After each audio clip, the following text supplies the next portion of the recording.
Pero nakakahiya na hindi ka nag-aral. Tuwing may nagtatanong po sa akin, Mema lang.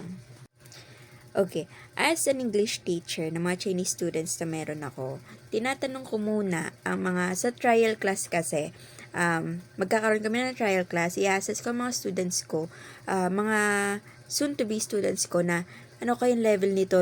Level 0 ba to? 1, 2, 3? Kaya na ba niyang pumasa? Okay, pwede siya dito, pasok siya dito, anong bukang gagamitin ko? Ganon. Okay, so kapag na-assess ko na kung anong level ng bata, tatanungin ko na si mommy or si yung parent. Okay, so, itatanong ko ano po bang target natin? Yung pronunciation ba ng bata? Yung reading ba? Listening? Ano pa? Reading, listening, sa communication skills ba? Ano ba yung target learning? Okay? Kasi kapag sinabi naman ng parent na most of them kasi ang sinasuggest nila is turuan ng mga bata na magbasa. Okay? And then pagkabasa, and then saka papasok yung communication. Okay? Kasi kapag ganun, kauna-unahan, bago matutong magbasa ang mga bata, unahin po natin ang phonics. Hindi naman po sa nag-ano ko ha, kasi yun yung observation ko sa mga Chinese students na meron ako. Unahin po muna ang phonics kasi hindi po madali na magturo ng word without them knowing how to pronounce the letters. Okay? The sound of the letter. Kaya na ang hirap talaga, dapat talaga itinuturo muna yung sounds. Like, kagaya ni Mayor, okay? Okay, mahirap po i-pronounce yung letter L ng ganon. Kasi talagang ang letter L po ay paloob. Okay, nasa likod ng ngipin na to. Okay, okay, just like that. Lion.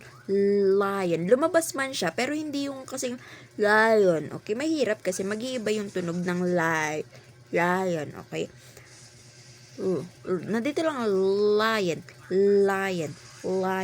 Okay, nag-aral. Ayun nakita nyo, nag-i-stop yan, nag-aral.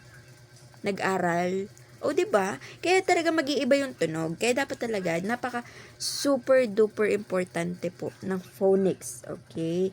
Kaya, wag po nating, walang bahala ang phonics. Ayun, yun lang po. Thank you so much. Hindi po ako basher. Ako po ay promoter ng phonics. A is for apple, apple. B is for ball, ball. Diba? Ganon. Hindi nga pala siya lion. Hindi ganon. Lion. Ganon.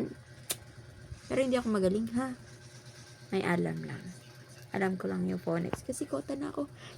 Kakapanood kay Miss Rachel at saka katuturo sa mga batang Chinese. Okay.